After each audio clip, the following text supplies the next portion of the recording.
My name is Gary Frankhouse. I am the Executive Director of the Crawford Partnership. In addition to that, as I shared with Kara a little earlier, I'm also a business owner, so I'm really excited about today in terms of bringing all of you the same knowledge that I'm often wondering about in terms of if you want to expand or grow or maybe build a facility, how do you do that and do it in the right fashion?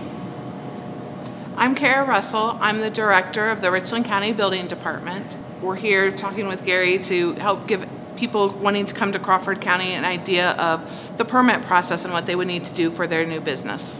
Richland County Building Department handles commercial plan approvals and building permits for Crawford County, with the exception of Tyro, North Robinson, and Chatfield. Commercial properties are those properties such as businesses, warehouse, factories, anything that is not a 1, 2, or 3 family dwelling. So that would also include apartment complexes that are 4 units or more. So Kara, I'm a business owner and I'm interested in expanding my operations or maybe building a new facility. Explain to me what I would do. Okay, so commercial properties in the state of Ohio, the permit process requires a design professional, so either an architect or engineer licensed in the state of Ohio. So you would need to go out and find a design professional of your choosing, and they would prepare plans and they would submit to our department. Some businesses, like if you were just to go in and want to change the use of a building from it was a mercantile space, a store, and you wanted to put in a photography studio, that would just be a change of use, and you do not need a design professional for that. So you would come in and apply to us for that. When you apply, or your design professional or your contractor applies, we just have one application. It's available on our website. Our fee sheets are also available on our website, so that you can just look and you can just fill out the stuff on that permit that is pertinent to you. So say you want to put up a new sign. You take our one application and you just fill out the basic information for the sign. If you're doing a whole addition or a whole new building, it's the same application. Fill it out with the pertinent information for this project and turn it in with your plans. Okay. Wonder if I just wanted to make a maybe a leasehold improvement type, a light fixture or add an outlet, something like that. Does that require the same level of detail in the permit process? Sure. I always recommend that if you have questions that you call in, because we're always willing, because there's a lot of gray areas in the building code. If you're replacing a single light fixture that's broken, that could be considered maintenance. But if you're replacing all of the light fixtures in your building, then that would be an upgrade, a tenant improvement, and you would want to pull a permit with us. There is an ability in the code, if you're doing work that does not require a lot of technical knowledge, that you do not need the design professional. So if you just are wanting to partition off like put in a closet in your existing space or a dressing room for a photography studio, you could come and talk to us and we could determine that would not need a design professional, but you would still need to give us plans and information on that. So maybe the important thing to remember is that technical detail. Mm-hmm. Okay. Sure. Talk to me a little bit about the permit process and what things I might need to do locally in Crawford County, maybe before I reach out to Richland County. Sure. The Richland County Building Department only handles the actual building, electrical, mechanical, fire suppression, fire alarm, those sort of things. The local jurisdictions, the city of Galleon, the city of Bucyrus, your local townships, they will handle zoning. And we always require a zoning permit before we will issue the building permit. We will take the plans, we will do the review, but we cannot issue a building permit until we make sure zoning is okay with what you're doing. The building code tells you how to build what you want to build, and zoning tells you if you're allowed to build what you want to build on that area. So that's why we always recommend anybody who's even coming to talk to us about the permit process, talk to zoning first, because you'll need to make sure that what you want to do is allowed there. Your local jurisdictions will also have stormwater to make sure that you're controlling your rain runoff and not causing problems downstream with flooding. And then you may have some additional permits. Plumbing permit is not handled by our department. The plumbing permit, you will have to go to the Richland County Public Health Department, the plumbing department there, and they do the plumbing work for Crawford County. If you have a building that's large enough and you have an elevator or you have an underground storage tank, those might require some additional permits from the state of Ohio. We can help you navigate that process, let you know what you need from where. Also, if you're opening something like a restaurant, you have your permits and your approvals that you would need from like the health department and that sort of thing to be able to get your food service license and those sort of things.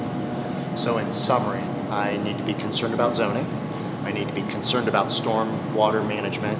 And then there's also the plumbing component, which is Richland Public Health. They have a plumbing department. Public yes. Health, okay. So I've reached out to my local designer, and I've decided to build, I guess, first. And I've reached out to my local designer. What do I do now? As we talked before, you get your local zoning and that sort of thing, and then you would submit 3 copies. We require 3 copies of your plans for us to review with the application. We do have a online portal that if you're interested in, you can call in and ask if your project meets the requirements for that, and we could also get them electronically. You submit the 3 copies, then we have a review time. The state requires that we do plan reviews in the order in which the plans come in. So we have, by law, 30 days maximum to review the plans. So your wait will never be longer than 30 days. But if you have concerns, you can always call in and ask what our current review times are. We also have processes for phased approval. So if you have your foundation and your building and shell plans ready, but you don't have your electrical and mechanical yet, you can go ahead and submit those, and that way you can get started on your foundations. And you know, we have a lot of that before winter, because they want to get stuff in before winter, and then that gives them the time then to put the rest of their plans together, and they submit those separate. And you call that a phase review? A phased approval, because we're only reviewing part of the project at a time. Okay. So what is it that requires a permit? In general, most things require a permit. Routine maintenance would not require a permit. Changing light bulbs, having to fix 1 or 2 things that are not working, a ballast and a light. If you're replacing all of the ballast and all your lights, then that might require a permit. If you're replacing 1 sprinkler head because it's bad, that wouldn't require one, but if you're replacing 10, that would probably require one. We always recommend that if anybody has any questions or they're not sure if something would require one, just call in, because we're more than happy to answer any questions anybody has on what they might need. There are a few things that are exempt from requiring plan approval and permits. An agricultural building, so if you have a barn or something like that, or something even like a farm stand on your property that you only sell your own fruits and vegetables, that is exempt under agricultural. And again, if you have questions on that, because that can be tricky, always call in and ask us.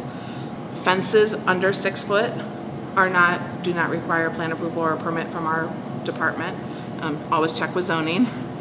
Signs, monument signs, ground signs that are under 6 foot do not require a permit. If you're running new electric to the sign, that would require a permit. So again, always call in if you have any questions. And you just said something I want to reiterate is always check with zoning, because even though some of these agricultural buildings, fences under 6 foot, Sure. still could be some zoning requirements. So it's good to know that those are exempt from necessarily Richland Building Department, but always check zoning. Correct. Usually zoning still does a zoning permit for fences or agricultural buildings, and you may even need a stormwater permit for like an agricultural building if it's large enough. One of the other things that is also exempt from plan approval and permits from our department is a storage building under 120 square feet.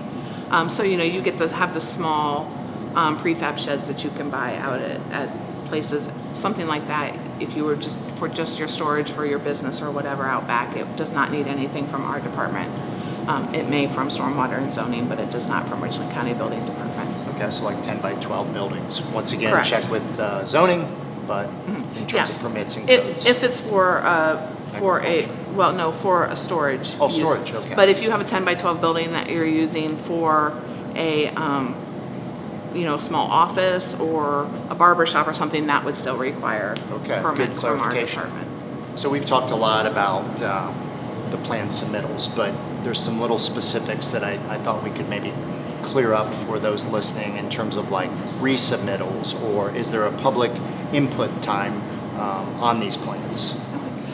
Sure. The building department does not have a public input for plan reviews because, as we spoke before, the building code tells you how things can be built. It doesn't tell you if they can be built. Sometimes your zoning might have a public input on something, especially if they're going for a variance. Yeah. they want to put something in something that's not zoned there, the public definitely has an input in that. Resubmittals, when you submit to us and we do our review, you can either get a full approval, which means your drawings were awesome and you have nothing that we have any questions on. You can have a conditional approval, which means you can get started building, but here are some questions we have. You need to clarify these or modify this doesn't meet the code how you have this built. You need to modify it and resubmit to us. Or you could have a correction letter if there's a condition that we're not sure of that is serious enough to us. We may say, you can't even start work yet. You need to answer some of these questions before you can start doing your foundations and that sort of thing. So does that involve you going back to your design professional? Yes. Okay. Once we do that, we always send our reviews to the design professional that we have on record, as well as the contractor and the owner. That way everybody sees what they are and they all are in the loop. Then your design professional will resubmit, and the resubmittal process is basically the same as when you first submit the first time. It goes up in our queue. We have to take them in the order in which they come in. So we have that. So it can take up, in theory, if we were very busy, it could take up to the 30 days. We always try to have things complete before that. Now, our department does not handle site work. That's stormwater. So if you have your stormwater permit, we always tell people you can start moving dirt and getting your site prepared. You can't start foundations or anything without a permit from us, but you can start that work as long as you have your stuff with stormwater. Okay. And when are you, so I know you provide these services for multiple counties. When are you in Crawford County? We do inspections in Crawford County currently on Tuesdays, Wednesdays, and Thursdays. So once your review is complete, let's say I might have a question about one of your concerns. Is there an appeals process? If you have questions, you're always welcome to call in and talk to the plans examiner and find out exactly what they were asking for. There is an appeals process if there is a condition or something that we're saying that you need to do that either you don't agree with or that is difficult for you to comply with. A lot of what we find are suppression systems out in rural areas where they do not have the water capacity, so they'd have to put in a pond and pumps and all that sort of thing. There is an appeals process where you go to the state of Ohio has an appeals board for the commercial projects, and you go down and you say, I would like to appeal this part of the code. I don't want to have to do that in my building, and you explain your reasons why, with documentation as to why it's infeasible and that sort of thing, and then they make the determination as to whether or not that is allowed. We as the building department, our job is to enforce the code. We can't say, oh, well, the code says you need to do that, but we don't think you need to. That's what the appeals board is for. And that happens in Columbus? Yes. Okay. So with my project, who should be submitting the application? Basically, anybody involved in the project is allowed to be the applicant for the project. Typically, it's either the architect or engineer or the contractor if it's a larger business addition that you're doing or work that you're doing in there. But we have, we do have the owners that come in and submit if they're just putting up, a wall or they want to install a sink and a counter, that sort of thing. They might just bring that in themselves and do that. Now, any work that is done on a commercial building in the state of Ohio is required electrical and mechanical, so your heating, ventilation, and AC is all required to be done by contractors licensed by the state of Ohio for that work. So we make sure that that's part of the process too, and with that application. So if you as the owner were to come in and say, hey, I want to rework my HVAC system, or I need to put in a new air conditioner because this is just not working, I need additional air, we'll make sure that the person that is putting in your air conditioner is licensed with the state of Ohio. Okay, so even though maybe I'm ultimately responsible as the owner, there is some licensing requirements That is for correct. mechanical and electrical. Correct. I'm Kara Russell, Director of the Richland County Building Department. We are always here to answer any questions that you may have about your project with the building department. If you have any questions on if something requires a permit, or if you can do something, or just need some information on what options you have, we are always here. We can answer any questions that you have. And as I said earlier, I'm Gary Frankhouse. I'm the Executive Director and Economic Development Director for Crawford County. And in Crawford, we always like to start with the end in mind, so that's the reason for today's video. And especially knowing we got to do first things first, and that's the codes and the permits. So we're here to help you in that process. Retention, expansion, and attraction is what we're here to do. We're here to help you with that every step of the way, so you can reach us at the Crawford Partnership or the Richland Building Department.